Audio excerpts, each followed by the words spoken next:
Hello, good morning. This video is dedicated to Tigrish and everyone who has been leaving comments about difficulty in speaking English, and four necessary elements to become a fluent English speaker. So for those of you who haven't seen the comments yet, let me just give you some background here. Several people have been asking, about your frustrations with English, and several people have been commenting that, you have trouble speaking, which is perfectly normal. This happens with almost all English students. There's a point where, they've been learning, you've been learning lots of words, grammar, reading a lot, writing a lot, but there comes a point where you have to start using the language with real people. And that's where a lot of students are afraid, not afraid, but they're afraid of making mistakes, embarrassed of what others are going to think. So there's that kind of nervousness of talking and actually putting what you've learned into practice. It's kind of like learning how to play the guitar, and you know how to play, you practice, but you have to do your first public presentation on stage. That can be kind of scary, right?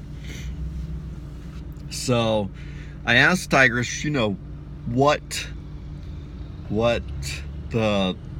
you thought the main problem was. Was it a lack of vocabulary? Was it you knew the vocabulary but you had trouble putting the words together?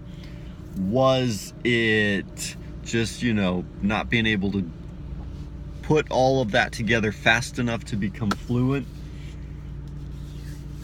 And so I think it's hard to give a specific, without knowing your situation completely. It's hard to say do this or that, but in general, usually students who are at like level A2, B1 are in this situation. So like I said, this is normal with most English students. I've seen a lot of students who they can read very well, information technicians, computer programmers, doctors.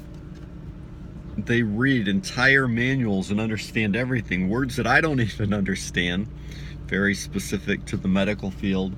But when it comes time to listen to something, they don't understand what they hear and they don't understand what they speak. So the reason I say this is because each ability, students can be at a different level. Like in the platform that we use with our students for testing, a student might be at a high intermediate level in listening, but a low intermediate level in writing or grammar, or vice versa, So each skill, as you develop it and become better in it, you'll progress. And in general, your skills all progress at about the same rate. But sometimes when a student doesn't practice one skill, that skill is weaker and kind of holds you back in the other skill. So you've got to practice each skill. It's like the guy who goes to the gym and works out, he's got big, huge muscles on his biceps, but his legs are really skinny. So it's that same kind of concept, if you understand what I'm saying. So the four things that are necessary for developing your English skill, and this has to do with second language acquisition theory. And of course, each person's different. There are variables that affect how each student learns, right? But in general, there are these four variables that are necessary for your English learning. Let me go ahead and pull out here as soon as this car gets past. So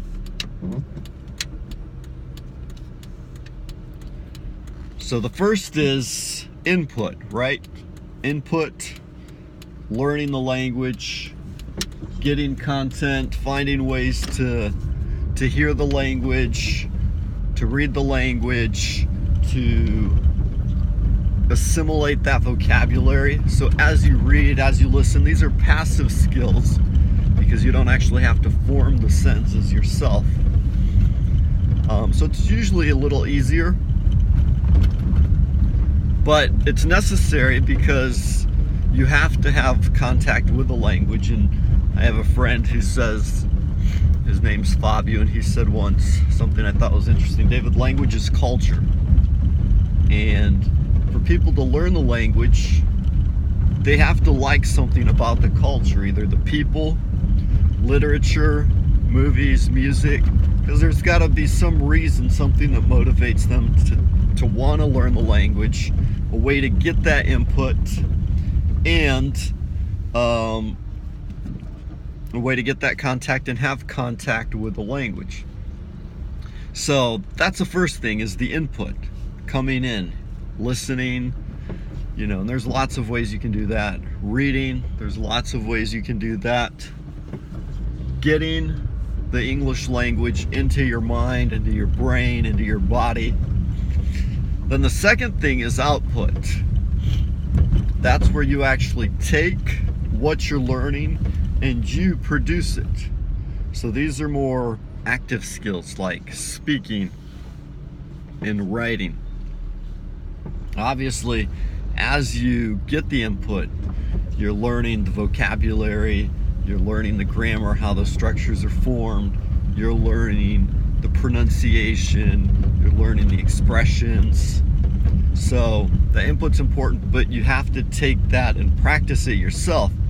Because if you just get the input and you don't practice the output, then you're not going to develop your skills fully, which is probably where you're at right now in this point of not feeling like you're able to express yourself as fluently as you would like to. So in general, it's probably one, because of the level that you're at, which just means that you need to take your English to the next level. And number two, you just need more practice with what you're learning and speaking, which is where the third point comes in, which is interaction. Because generally even though they're similar, there's a difference between output and interaction. How so, David? Well, you can output language all by yourself. You can stand in front of the mirror and talk to yourself in English, right? That's output, but you're not interacting with anyone else, which is different from when you're talking with another person in English. There's a lot more pressure involved because you don't have time to think and formulate your responses, which is why we recommend techniques like preparing filler phrases, learning filler phrases that you can use in almost any situation, just to give yourself a buffer, give yourself some time to think, and allow the other person to feel like you're speaking to them even while you're kind of thinking about what you want to say. Do you understand what I mean? So the filler phrases allow you to get to that point where you're able to kind of give you that buffer to make, because if you stand there and you're like mumbling, trying to think of something to say, the other person can, they'll be frustrated trying to understand you. So if you use a filler phrase or two, you say something for them to process while you think of the next thing that you want to say to give your actual answer. So filler phrases are one great technique. Practicing, having that interaction with real people, which is a form of practice indirectly, because it's not like you're practicing to prepare for something. It's like you're in the moment practicing, and you've just got to do it. Do it or die, right? So you've got the interaction. You're actually talking with other people, and the more you do that, the more you practice, the better your skills will become. Your speaking skills specifically, you can interact through chat or through other formats, but primarily speaking, since that's the area that you feel limited in and want to progress. And then the fourth thing, you've got the input, you've got the output, you've got the interaction, and you've got the feedback. So feedback is an important part of the language learning process as well, because For example, that's how children learn. The child speaks with his mother and says something, he says it wrong, and the mother corrects him, right? So that feedback lets you know if the other person understands you or not. If you talk to someone and they nod their head in agreement like they understand, that's feedback. You know that they're understanding you. If they're looking at you like this and shaking their head, then you're like, oh, you know they don't understand you. That's a form of feedback. So what a teacher does, when you speak with your teacher and you say something wrong, oh, I go my home, I go my house.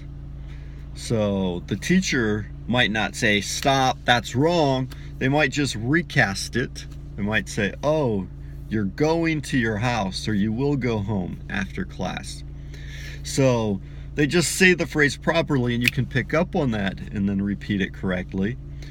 If you keep making the same mistake several times, then the teacher may say, no, look, when you say you're going to do something, we say, I will go to my house, right? So they may actually stop you, correct you, and point that out. But that's all part of the feedback.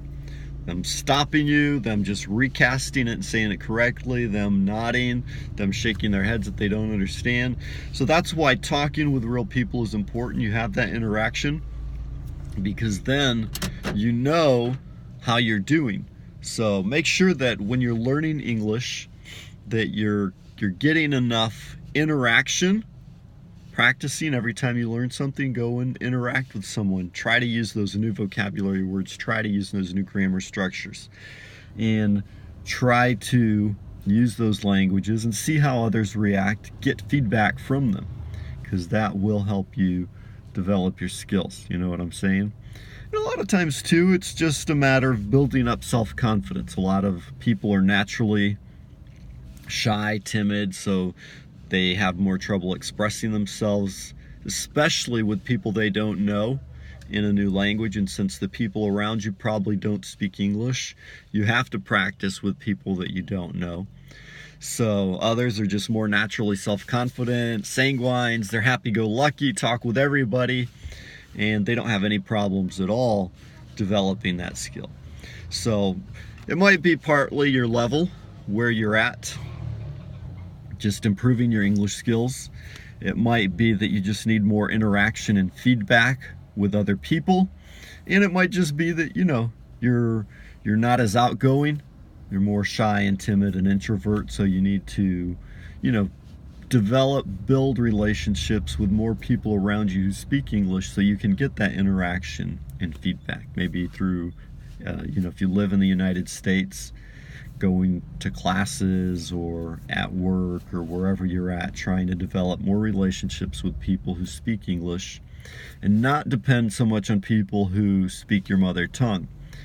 When I was in Florida, I met a man who had lived there 6 years and he didn't speak any English. He lived in a condominium there with other Brazilians. There were like 60 of them. So they had their own culture, their own people. Everybody spoke Portuguese, and they, you know, one helped the other get a job, so they didn't really need to speak English or learn it. So maybe that's another case. You know, you've got people around you who speak your mother tongue, so you need to get out of that environment somewhere where you can practice more. And, you know, and as you develop your skills and become a better English speaker, that'll build your self-confidence. So as you speak more and more and more, that'll snowball and help you reach the level that you want. Okay, so Tigrish, I hope you have a good day. Everybody else who's watching, I hope you found this beneficial, helpful. Like I said, these are general things that come to mind. I don't know your specific situation, so, you know, maybe everything I said doesn't have anything to do with you. Maybe it's something different, but leave a comment, let me know. That's what this dialogue is good for, right? We can exchange ideas, talk, help each other out. And I'm gonna sign off now. Gotta go get some work done. I think I'm gonna get my hair cut, so next time you see me, I'll probably have less hair. So y'all have a great day. Talk to you later, and bye-bye.